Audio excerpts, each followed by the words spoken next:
Okay, so we are going to make the leaves card in your packet. This one also uses that Autumn Goodness designer paper. You noticed for the wheelbarrow card, we used the paper that didn't have many colors in it. It was just vanilla and then the gold accents for the leaves and the acorns. But here we have the introduction of Cajun and mint macaron and early espresso. So it's fun to have that color combo for fall. I do not have it in my sample card, but you're going to have a vanilla for the inside of the card and you're going to have a vanilla for the front of the card. But on the front of the card, just so you know, that vanilla is first attached to a mint macaron piece.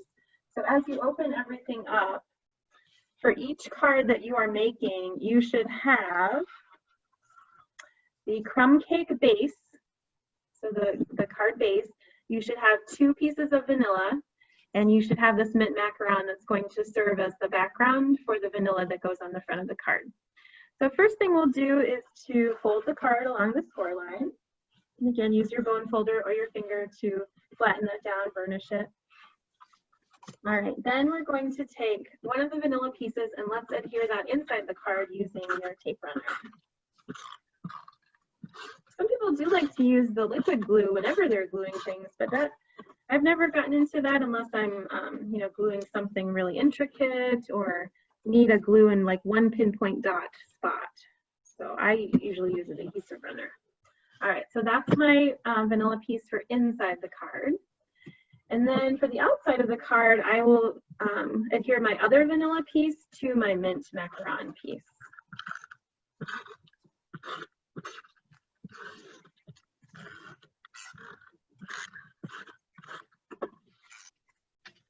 You'll have just a tiny bit of border, about 1/8 of an inch, because the vanilla is 5 1/4 by 4, and the mint macaron is 5 3/8 by 4 1/8. So you see it's just a tiny, tiny border of mint. Now, if you're making cards at home and you have that, you could always die cut some stuff out of the middle of the mint macaron in order to make your paper go farther, but I didn't do that this time. I just gave you the whole piece.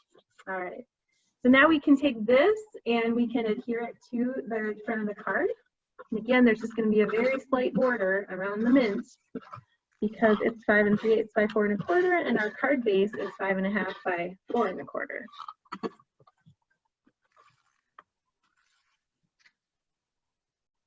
Very little border, okay? All right, so then I'm going to take your 3 pieces of designer paper. Now I used this side. You know that there are other options. So there's like the gold. Okay, I guess these are the positive and negative of the same piece. You can decide what you'd like to show. I just liked it that these 2 that I'm going to have on each end, they had all 3 of our colors. They had the Cajun, the mint, and the espresso. So I'm going to start on my sample. I had the leaves first. You can mix it up. You can do it differently, but I'm going to do the leaves again when I'm making this one. And I'm going to put adhesive all over the back of this strip of paper. And then I know, just like I had that very slight 1/8 inch border around the vanilla and then around the mint, I'm going to have about that same size around each of my pieces of designer paper. So I'm going to start here on the lower left corner and just leave about that same amount of space, about a scant 1/8 of an inch, okay? And I'm going to adhere that on. Because later, when we put this part over it, we're going to cover some of that up. So it looks like I'm going well over half, I'm going up more than half, but I am going to end up covering a lot of that with my crumb cake piece that's coming later. All right, so for the center one, I'm going to use that mint macaron with the gold flecks in it. Again, you can switch it up if you like, or maybe you make one card like this and change up the patterns on the other one. Again, leave about 1/8 of an inch border between this one and the first one. Try to align them toward the bottom so they have the same edge. And then go ahead and do it with your striped or whatever your third designer paper choice is to make the rest of this triptych. You should have just about 1/8 of an inch on the right too, the way that they're cut. Okay, each of these Yeah, they're cut the same, so each of them will fit within our 4 inches of vanilla space. Everybody with me so far? Mm-hmm. Yep, that looks good. Pretty colors. Yeah, I love how they're combined. Okay, so for this crumb cake piece that's going to sit on top of it, we have this lovely woven mint macaron ribbon. And if you've made cards with me before, you know that I love doing the cheat where you just use Scotch tape to adhere this around the back. So I'm centering my ribbon piece on the crumb cake strip, okay? And then I'm just folding over what remains, and I'm gonna use plain old Scotch tape on the back because no one's going to see it to stick that on. I know that it's going to hold. I know that I don't have to mess with, you know, different glue or tape or anything. It's just going to hold it, and then I'm going to do it on the other side. If you don't like that, or if you want to use something else, I would suggest using tear and tape or a very strong adhesive to adhere that ribbon to this. But the reason I cut it longer was because I knew I would just do that wraparound solution and then use tape, you know, 1 or 2 pieces on each end.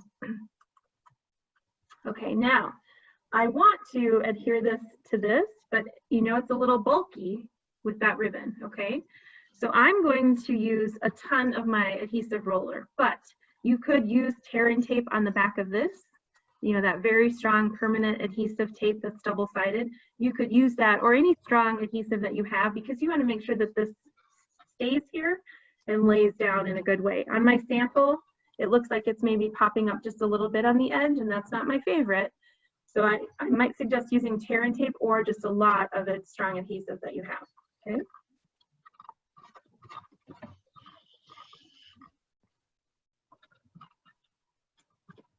The adhesive roller doesn't always like to stick to the Scotch tape once it's on there, so do the edges, do the best you can getting it on, or use your tear and tape and that'll take care of it. Now, when you place it, I'm going to put my sample right here. Do you see how I'm covering up, almost an inch of that designer paper, okay?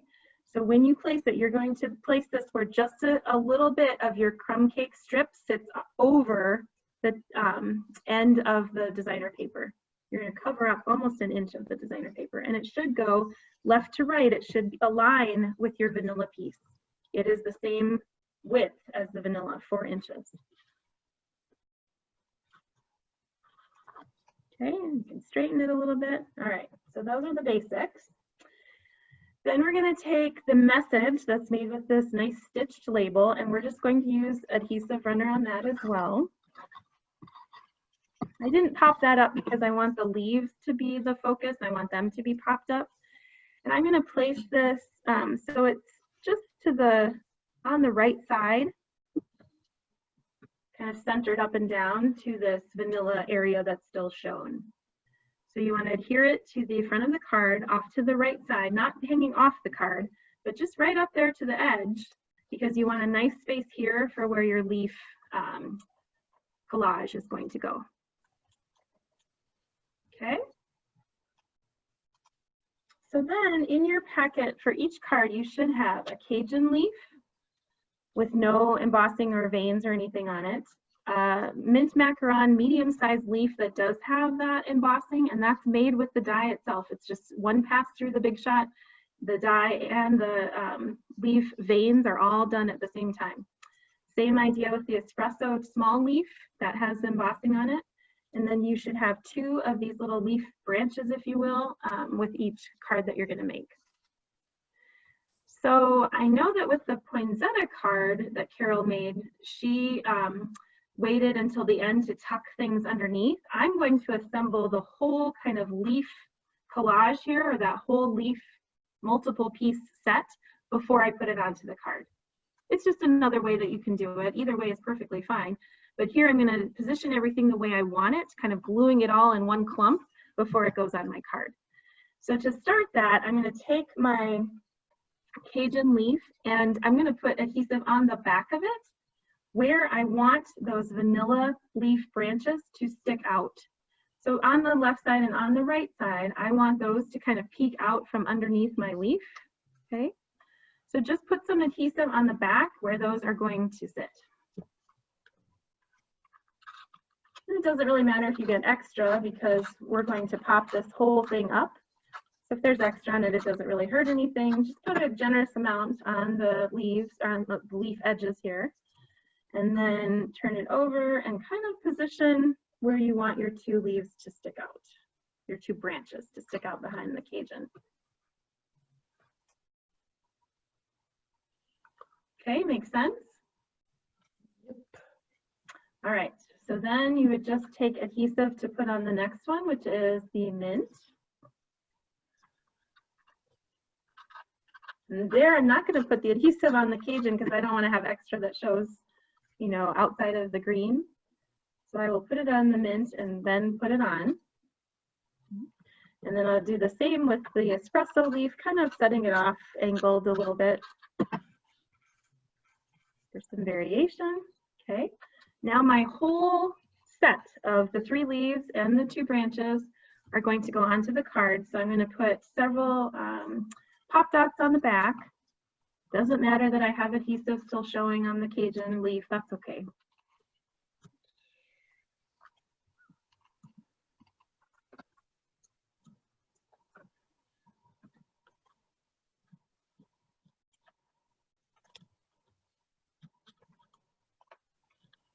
All right, so then I'm going to place this on here, kind of being aware of where my leaf branches are going. I don't want them to go off the card. Kind of being aware of where my writing is for that thank you, or thinking of you, sorry. And I'm going to place it right on top there. And then I have my card. Any questions on how that went together or how to assemble everything? Well, good. Hopefully it was nice and simple to put together. All right, I'll stop the recording.